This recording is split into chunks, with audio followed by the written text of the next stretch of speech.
The morning light filtered through the sheer curtains of their suburban Chicago home, casting golden rays across Karen Mitchell's face as she prepared for what should have been the most important day of her life. At 34, she had finally found her rhythm, a successful marketing executive at a prestigious firm, married to Michael for 6 years, and today marked the culmination of months of planning for their dream home purchase.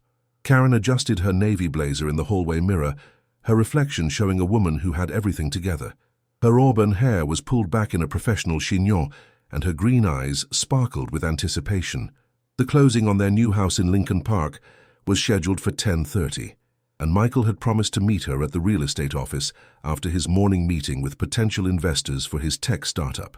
"This is it," she whispered to herself, touching the small diamond pendant Michael had given her on their anniversary. "We're finally doing this." Her phone buzzed with a text from Michael. "Running late, babe. Start without me. Love you." Karen frowned slightly. Michael had been increasingly absent lately, always claiming work emergencies or investor meetings. She understood the pressure of launching a startup, but today was supposed to be different. Today was supposed to be theirs. The drive to the real estate office took her through familiar streets, lined with oak trees showing their autumn colors. Chicago in October had always been her favorite. The crisp air, the way the lake reflected the changing sky, the promise of cozy evenings ahead. Everything about this day should have been perfect. Janet Morrison, their real estate agent, greeted Karen with a warm smile and a stack of documents. "Ready to become a homeowner in one of Chicago's most desirable neighborhoods?" "More than ready," Karen replied, though she kept glancing at her phone. Still no word from Michael about his arrival time. As they went through the preliminary paperwork, Karen's mind wandered to the house they were buying, a beautiful Victorian townhouse with original hardwood floors, a renovated kitchen, and a small garden where she imagined hosting dinner parties and maybe, someday, watching children play. "Mrs. Mitchell?" Janet's voice pulled her back to the present. "I hate to ask, but we really need both signatures to proceed. Do you have an update on when Michael will arrive?" Karen dialed Michael's number, but it went straight to voicemail. A small knot of anxiety formed in her stomach. This wasn't like him to be completely unreachable, especially today. "Let me try his office," Karen said, calling the co-working space where Michael rented a desk. The receptionist informed her that Michael hadn't been in all week, which struck Karen as odd since he'd left the house each morning claiming he had meetings there. The knot in her stomach tightened. "Janet, could we possibly reschedule this for later today? I need to track down my husband." "Of course, but we'll need to let the sellers know. They've already signed their paperwork and are expecting to close today." As Karen drove home, her mind raced through possibilities. Maybe Michael had gotten the time wrong, or perhaps his meeting had run longer than expected, but the receptionist's words echoed in her head. He hadn't been at the office all week. She pulled into their driveway and noticed Michael's car wasn't there, which wasn't unusual since he often took ride shares to avoid parking downtown. But something felt off about the quiet house as she unlocked the front door. "Michael!" she called out, though she knew he wasn't home. The house felt different somehow, as if it were holding its breath. Karen walked through their living room, noting the family photos on the mantelpiece, their wedding day, vacations to Colorado and California, candid shots of lazy Sunday mornings. Everything looked normal, yet something nagged at her. She decided to check Michael's home office, a small room where he worked evenings and weekends. His desk was unusually clean, too clean for someone in the middle of launching a business. The drawers were mostly empty except for basic office supplies. Karen's phone rang, making her jump. An unknown number appeared on the screen. "Hello? Mrs. Mitchell? This is Dr. Sarah Chen from Northwestern Memorial Hospital. I'm calling about your husband, Michael Mitchell." The world seemed to tilt. "What about Michael? Is he hurt?" "I'm sorry to have to tell you this over the phone, but your husband was brought to our emergency room this morning. He collapsed at Grant Park during what appears to have been a morning jog. Despite our best efforts, we were unable to revive him." The words hit Karen like a physical blow. The phone slipped from her hand, clattering to the floor. She sank into Michael's desk chair, her mind struggling to process what she'd just heard. Michael was dead. Her husband of 6 years, the man she was supposed to buy a house with in 3 hours, was gone. The next few hours passed in a blur of fluorescent lights, antiseptic smells and sympathetic faces, speaking in low, careful tones. Karen sat in the hospital's family consultation room, still wearing the navy blazer she'd chosen so carefully that morning, now wrinkled and somehow inappropriate for this new reality. Dr. Chen, a petite woman with kind eyes behind wire-rimmed glasses, sat across from Karen with a clipboard and a box of tissues between them. "I know this is an incredibly difficult time, Mrs. Mitchell.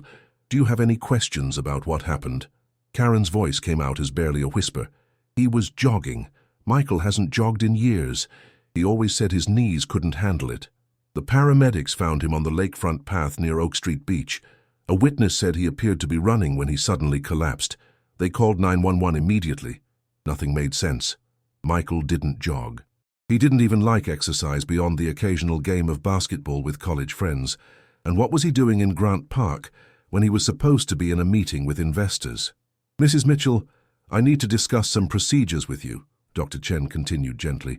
"Given your husband's age and the sudden nature of his death, the county requires an autopsy to determine the exact cause." The word autopsy made Karen's stomach lurch. The thought of Michael, her Michael who made terrible jokes and always stole the last piece of pizza, being examined and dissected felt obscene. Is that really necessary?" "I'm afraid so, but it will help us understand what happened and provide closure for you and your family." Dr. Chen led Karen through a maze of hospital corridors to a small, sterile room where Michael's body had been prepared for viewing. Karen's hands trembled as she approached the gurney where her husband lay covered by a white sheet. Michael looked peaceful, younger somehow without the worry lines that had appeared around his eyes in recent months. His dark hair was still damp with sweat from his alleged morning run, and his skin had the pale pallor of someone whose heart had simply stopped beating. Karen reached out with shaking fingers to touch his cheek, still warm, or maybe that was her imagination. She leaned down and pressed her lips to his forehead, tasting salt and something else she couldn't identify. "I love you," she whispered against his skin. "I don't understand what happened, but I love you." A nurse stood respectfully in the corner while Karen said her goodbye. When she finally stepped back, the nurse gently pulled the sheet back over Michael's face. "Mrs. Mitchell, there are some personal effects," the nurse said, handing Karen a clear plastic bag. Inside were Michael's wallet, his wedding ring, his iPhone, and his house keys. Notably absent was any running gear, no fitness tracker, no running shoes, no athletic clothing. He was wearing jeans and a polo shirt, hardly appropriate attire for a morning jog. "These are all his belongings?" Karen asked. "Everything the paramedics brought with him." Another piece that didn't fit. If Michael had been planning to run, why wasn't he dressed for it? And where were his running shoes? "Doctor." Chen appeared beside them. "Mrs. Mitchell, the autopsy is scheduled for tomorrow morning. We should have preliminary results within 48 hours. Is there a number where we can reach you?" Karen nodded numbly, providing her cell phone number. As she prepared to leave the hospital, Dr. Chen touched her arm gently. "I know this is overwhelming, but is there anything else about your husband's health or recent behavior that might be relevant? Any complaints of chest pain, shortness of breath, or unusual stress?" Karen thought about Michael's increasing absences, his distraction during conversations, the way he'd been checking his phone constantly in recent weeks. But were those signs of a health problem or something else entirely? "He's been working a lot lately, stressed about his business, but nothing that seemed life-threatening." As Karen walked to her car in the hospital parking garage, Michael's personal effects clutched in her hands, the reality of her situation began to sink in. She was a widow at 34. The house closing would have to be cancelled. She would have to call his family, his friends, his business partners. But first, she needed to understand what had really happened to her husband that morning. Karen's childhood friend Emma arrived within an hour of the phone call, armed with takeout containers of soup and a bottle of wine that would remain unopened. They sat in Karen's living room as the afternoon light faded, surrounded by the life she and Michael had built together. Their wedding photos, his collection of vintage science fiction novels, the throw pillow she'd bought last weekend that he'd complained was too decorative. "I still can't believe it," Emma said, her usually vibrant personality subdued. "Michael was always so full of life, so healthy." "That's what I keep thinking about," Karen replied, turning Michael's phone over in her hands. The screen was cracked from the fall, but it still powered on. "Emma, he told me he was going to a meeting with investors this morning, but the hospital said he collapsed while jogging in Grant Park." Emma frowned. "That doesn't sound like Michael. When's the last time you saw him exercise?" Exactly, and look at this. Karen showed Emma the plastic bag of Michael's belongings. No running clothes, no athletic shoes. He was wearing the same jeans and polo shirt he wore to bed last night. Maybe he wasn't actually jogging. Maybe he was just walking through the park on his way to a meeting. Then why did the witness say he was running? Karen stood up and began pacing, a habit she'd developed during stressful work presentations. Nothing about this makes sense. Emma watched her friend with concern. Karen, honey, sometimes heart attacks happen to young, healthy people. Sometimes there's no explanation. That makes sense. But Karen had always been analytical, the type of person who needed to understand the why behind everything. It's what made her successful in marketing, her ability to dig into consumer behavior and find the patterns others missed. "I need to check something," she said, powering up Michael's laptop. She knew his password, their wedding anniversary, and navigated to his email. What she found made her stomach drop. Michael's inbox was filled with emails from companies she'd never heard of, investment opportunities that looked suspiciously like scams, and most troubling, a series of exchanges with someone named D. Rodriguez about meetings and deadlines. "Emma, look at this," Karen said, clicking on the most recent email from D. Rodriguez, sent the day before Michael's death. "Tomorrow morning, 8 a.m., Grant Park, North Entrance. Don't bring anyone. This is your last chance to make things right." Emma peered over Karen's shoulder. "That doesn't sound like a business meeting." Karen's hands trembled as she scrolled through more emails. There were references to money owed, to opportunities that had gone wrong, to Michael being in much deeper trouble than she'd ever imagined. Oh, God, Emma. What if Michael didn't have a heart attack? What if someone hurt him? "Karen, you're scaring yourself. Let's think about this logically. Who is D. Rodriguez? Maybe it's someone from his startup." Karen was already searching through Michael's contacts, but there was no D. Rodriguez listed. She tried Google, searching for the name along with Michael's business interests, but found nothing relevant. "I need to call the police," Karen said, reaching for her phone. "And tell them what? That your husband received an email about a meeting in the park where he later died? They'll say it's just a coincidence." But Karen knew it wasn't a coincidence. 6 years of marriage had taught her Michael's patterns, his habits, his tells when he was lying or hiding something, and looking back now she could see signs she'd missed or chosen to ignore. The late nights he claimed were spent working, the phone calls he'd take in another room, the way he'd become evasive when she asked specific questions about his business. Her phone rang, interrupting her spiraling thoughts. Dr. Chen's name appeared on the screen. "Mrs. Mitchell, I hope I'm not calling too late. I wanted to give you a preliminary update on your husband's case." Karen put the phone on speaker so Emma could hear. "What did you find?" "The autopsy revealed something unexpected. Your husband didn't die of natural causes. There were traces of a substance in his bloodstream that shouldn't have been there. We're running additional tests, but I felt you should know that the police will be contacted." The room seemed to spin around Karen. "What kind of substance?" "I can't give you specifics until we have confirmed results, but, Mrs. Mitchell, this is now being treated as a suspicious death. A detective will likely want to speak with you soon." After Dr. Chen hung up, Karen and Emma sat in stunned silence. The possibility that someone had killed Michael transformed everything. Their marriage, their plans, the life Karen thought she knew. "We need to figure out who D. Rodriguez is," Karen said finally, "and we need to understand what Michael was really doing with his time." Emma nodded grimly. "Where do we start?" Karen looked around their living room with new eyes, seeing potential clues instead of cherished memories. "We start by finding out who my husband really was." Detective Jake Morrison arrived at Karen's house the next morning with a notebook, a badge, and the kind of tired eyes that suggested he'd seen too much human tragedy.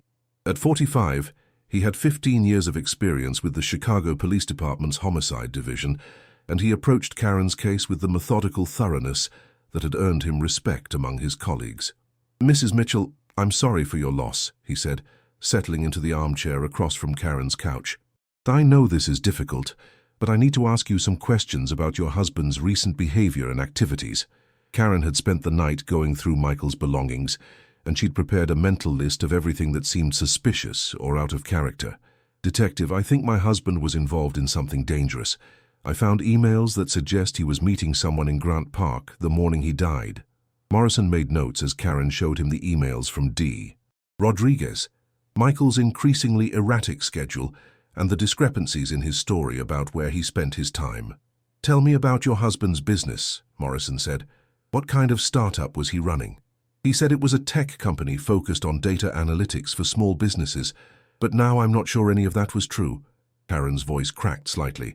Detective, how well can you really know someone you've been married to for 6 years? Sometimes people we love keep secrets to protect us, or because they're ashamed of choices they've made, Morrison replied gently. What I need to determine is whether those secrets got your husband killed. Morrison's phone buzzed with a text message. He glanced at it and frowned. Mrs. Mitchell, the toxicology report just came back. Your husband was poisoned with a substance called ricin. It's a highly toxic compound that can be fatal in very small doses. Karen felt the blood drain from her face. Poisoned? Are you sure? The levels in his bloodstream were consistent with ingestion approximately 2 to 4 hours before his death. Given the timeline, he likely consumed it between 6 and 8 a.m. the morning he died. But he left the house at 7:30, Karen said, her mind racing. He had coffee with me before he left. We sat at the kitchen table and talked about the house closing. Morrison leaned forward with interest. Did he eat or drink anything else that morning? Just coffee. Black, the way he always takes it. Karen paused, remembering. Actually, that's strange too. Michael usually grabbed coffee on his way to work. He said our coffee maker was too slow, but that morning he specifically made a cup at home. Did you see him make it? Karen tried to recall the morning's details. No, he was already drinking it when I came downstairs. The coffee maker was still warm, though. Morrison made more notes. Mrs. Mitchell, I need to ask you some difficult questions. Was your marriage happy? Were there any financial problems, extramarital affairs, or reasons someone might want to hurt your husband? The questions felt invasive, but Karen understood they were necessary. Our marriage wasn't perfect, but it was good. Michael had been distant lately, but I attributed that to work stress.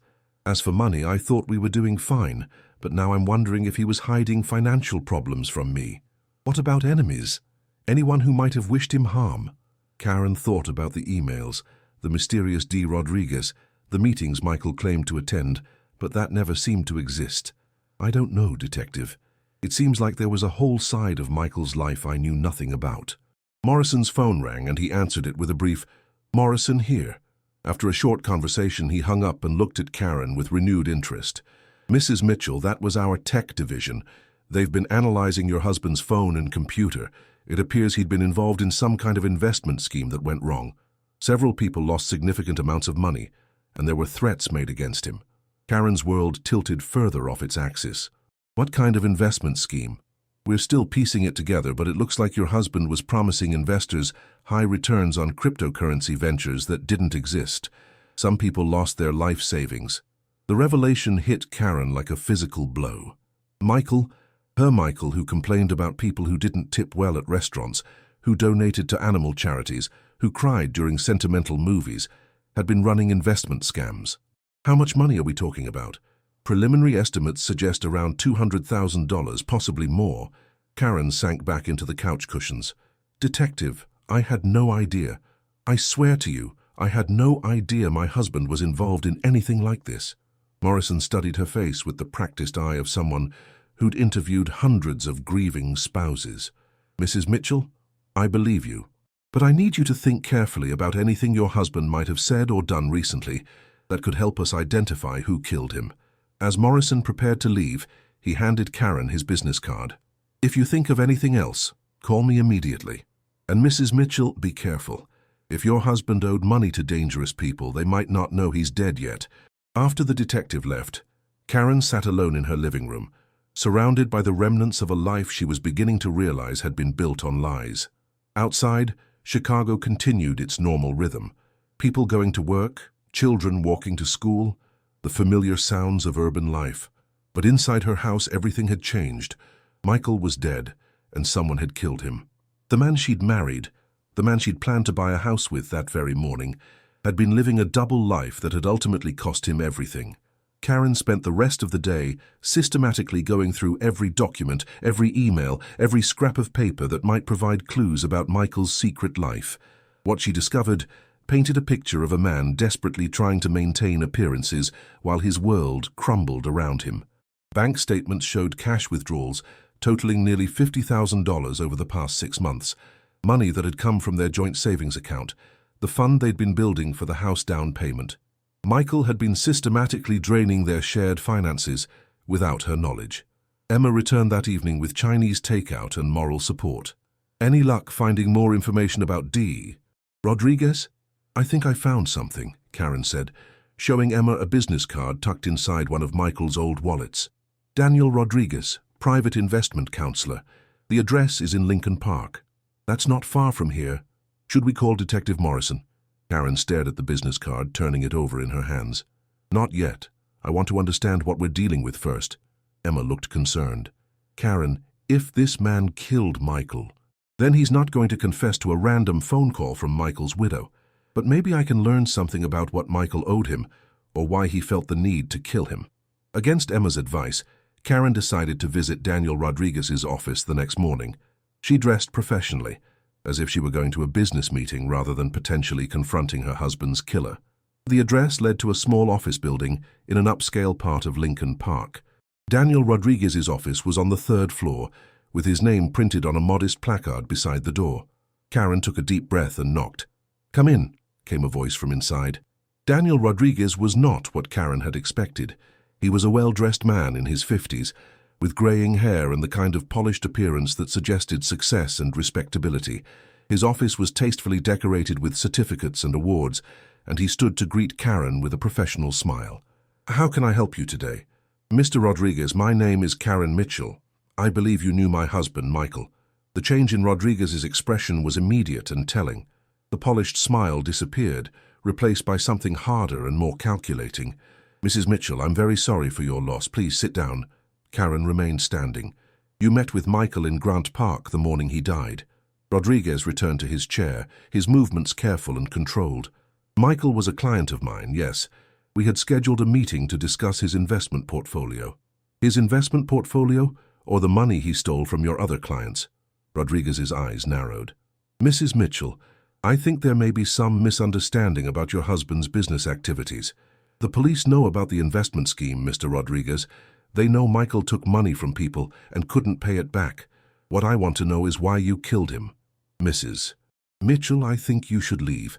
Rodriguez stood up, moving toward the door. "I'm sorry for your loss, but I can't help you." But Karen wasn't finished.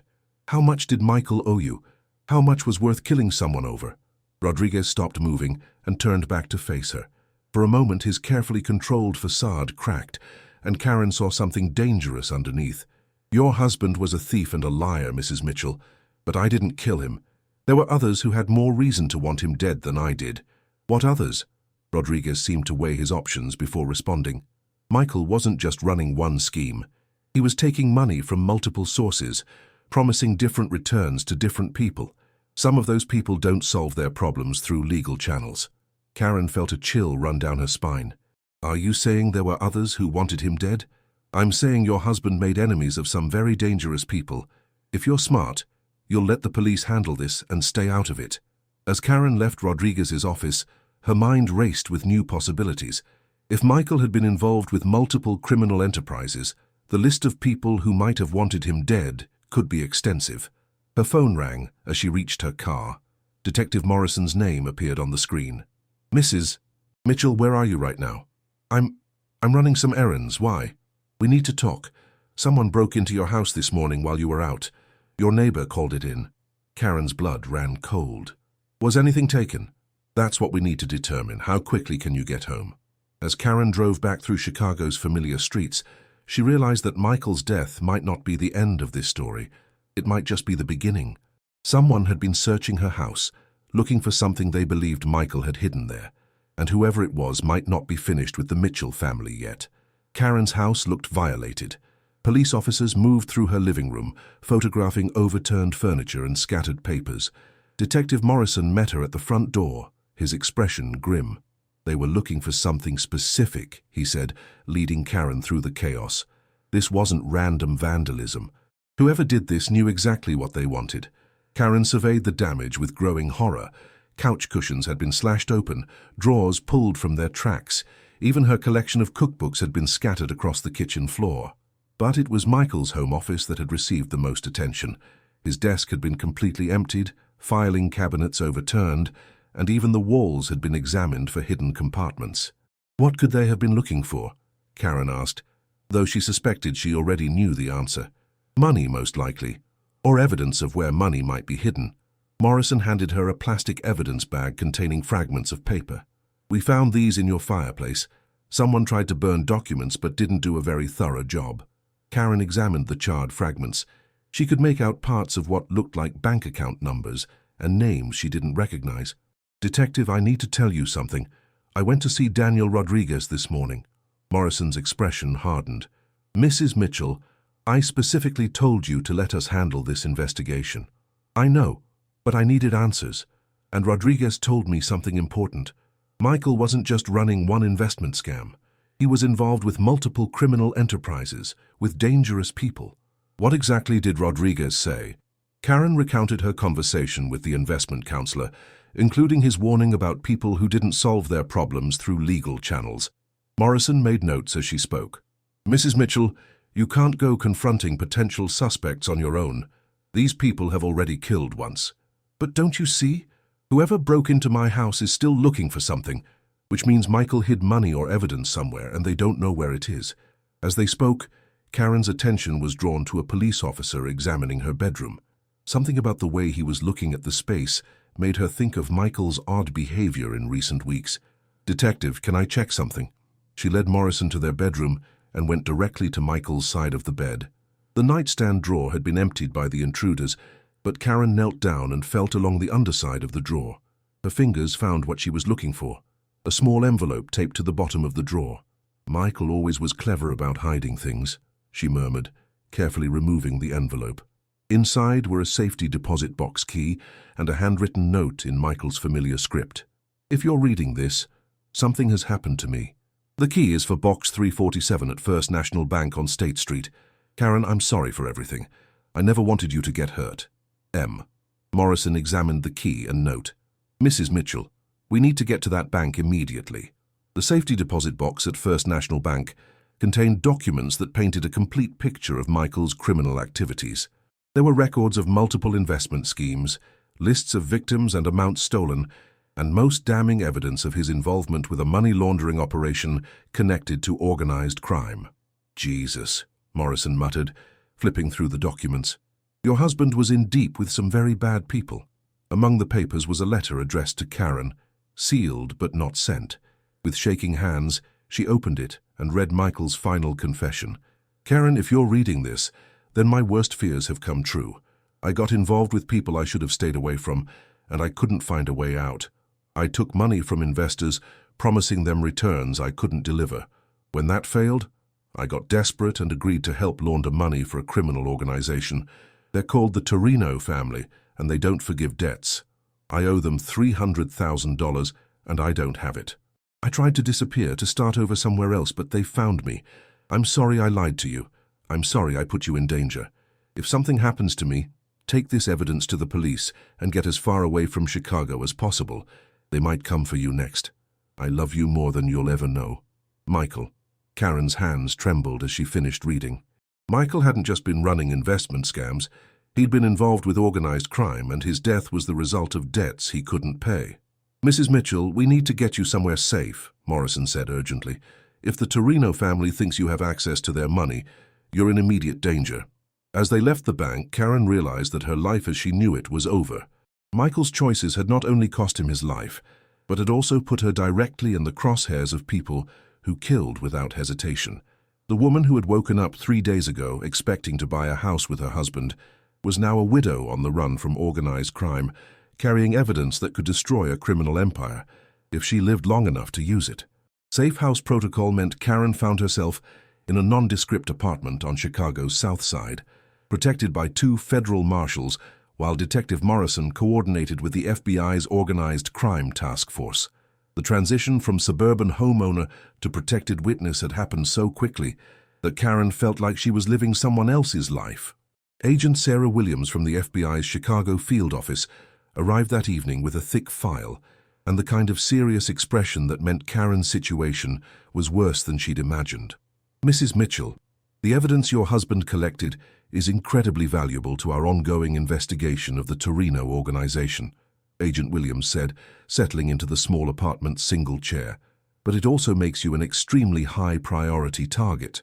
Karen sat on the couch, still wearing the same clothes she'd put on that morning when visiting Rodriguez's office seemed like the biggest risk she might take. How long have you been investigating them? 3 years. The Torinos run money laundering operations throughout the Midwest, but they're smart about insulating themselves from direct criminal activity. Your husband's records provide the first concrete evidence we've had linking the family leadership to specific crimes. So Michael was working with you? Agent Williams shook her head. Your husband wasn't a cooperating witness. Based on his notes, it appears he was documenting everything as insurance in case he needed to bargain for his life. Unfortunately, that strategy failed. Karen studied the federal agent's face, looking for any sign of hope. What happens to me now? That depends partly on you. We can offer you witness protection, a new identity, relocation, complete severance from your current life. In exchange, you would testify about the evidence your husband collected and help us build our case against the Torino family. The weight of the decision settled over Karen like a heavy blanket. Everything she'd built in Chicago, her career, her friendships, her connection to the city she'd called home for over a decade, would disappear. What if I just gave you the evidence and walked away?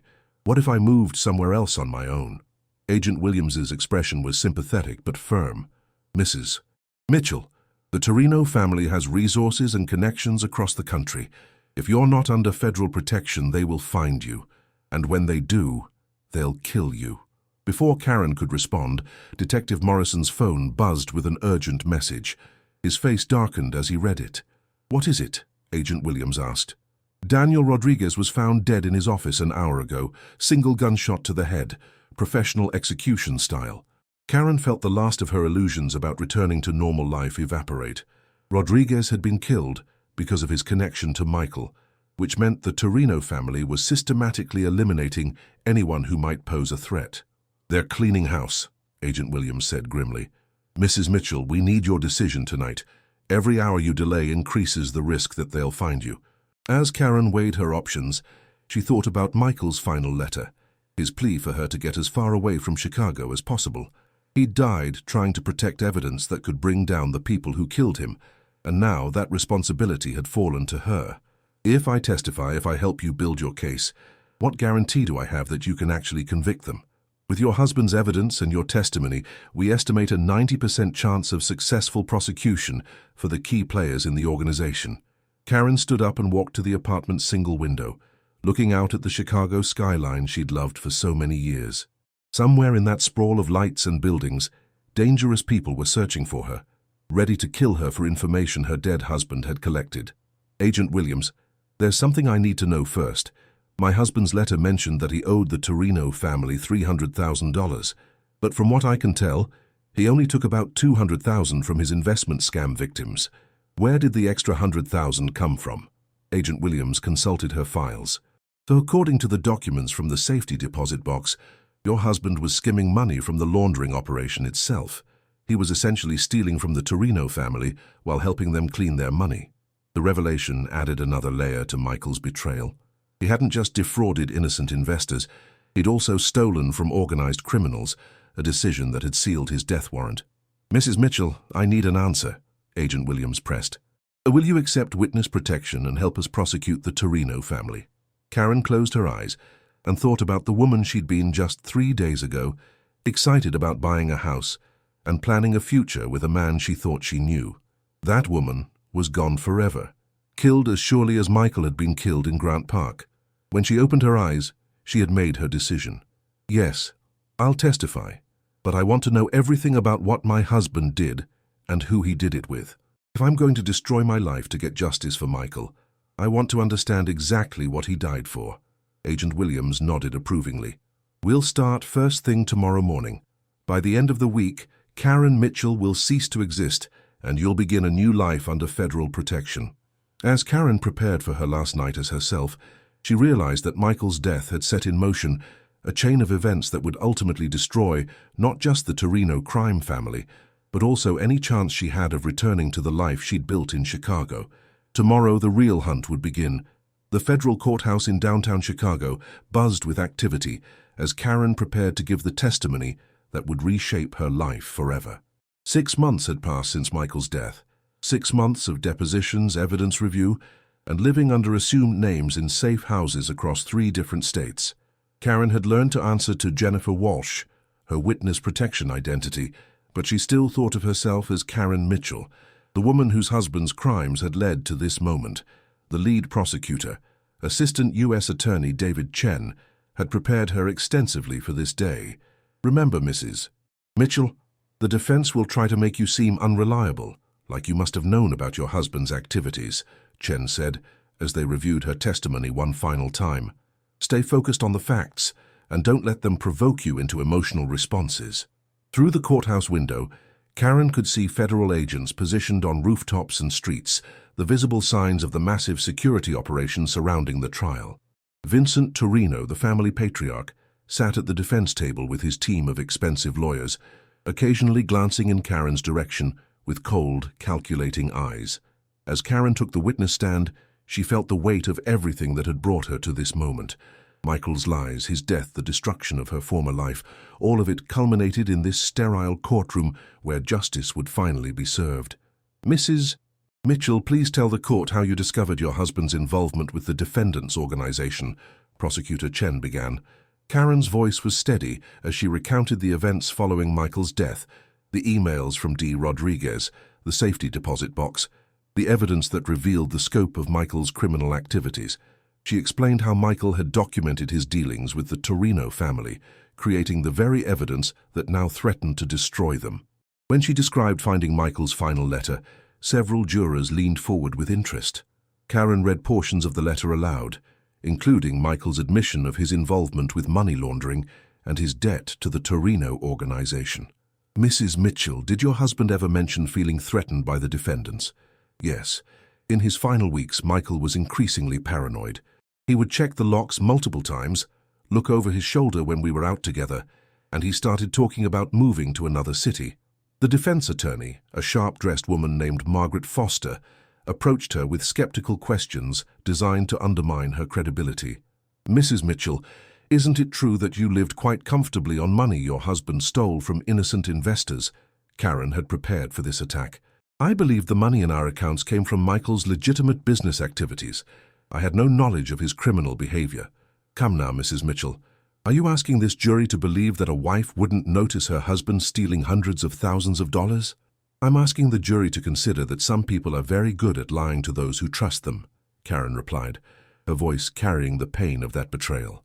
The testimony continued for 2 days, with Karen providing detailed explanations of the evidence found in Michael's safety deposit box. Bank records, communication logs, and financial documents painted a comprehensive picture of the money laundering operation. On the second day, Agent Williams testified about the investigation that followed Karen's cooperation, describing how the evidence led to raids on Torino family businesses and the seizure of millions of dollars in criminal proceeds. "Agent Williams, in your professional opinion, how significant was the evidence provided by Mrs. Mitchell? Without her cooperation and the documents her husband collected, we would never have been able to build a prosecutable case against the Torino organization." Her testimony was crucial to this investigation. When Vincent Torino's defense attorney presented their case, they tried to portray Michael as a rogue operator who had deceived both his wife and their client. But the documentary evidence was too comprehensive to dismiss, and Karen's credible testimony had clearly impacted the jury. During closing arguments, Prosecutor Chen held up one of Michael's handwritten notes documenting a money transfer. "Ladies and gentlemen, this case is about a criminal organization that thought they were untouchable, that they could operate with impunity in our city. Michael Mitchell paid for his involvement with these defendants with his life, but not before creating a record that finally brought them to justice." The jury deliberated for 3 days. When they returned with guilty verdicts on all major charges, Karen felt a mixture of relief and hollow victory. Vincent Torino and his key associates would spend the rest of their lives in federal prison, but Michael was still dead, and Karen's old life was still destroyed. After the verdict, Agent Williams approached Karen in the courthouse hallway. "Mrs. Mitchell, you did the right thing. Your testimony just took down one of the most dangerous criminal organizations in the Midwest." Karen nodded, but she felt empty rather than victorious. "What happens now?" "Now you disappear.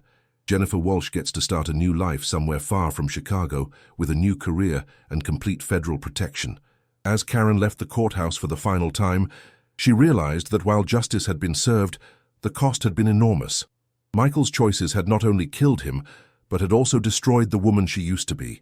Tomorrow, she would begin her new life as Jennifer Walsh, but she would always remember being Karen Mitchell, the woman who loved a man she never really knew. 2 years after the trial, Jennifer Walsh stood in the garden of her small house in Portland, Oregon, watching the morning sun filter through the towering evergreens that surrounded her property. To her neighbors, she was simply a freelance marketing consultant who had moved west for a fresh start. They knew nothing about federal witness protection, organized crime, or the husband whose lies had cost him his life. The physical transformation had been subtle but complete. Her auburn hair was now a lighter brown, cut shorter and styled differently. Contact lenses had changed her green eyes to hazel, and she'd lost weight during the stress of the trial and relocation.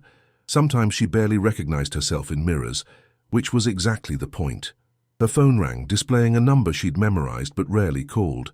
Agent Williams checked in monthly, a routine security protocol that had become as regular as paying bills. "Jennifer, how are you settling in?" "Better each day," she replied, which was mostly true.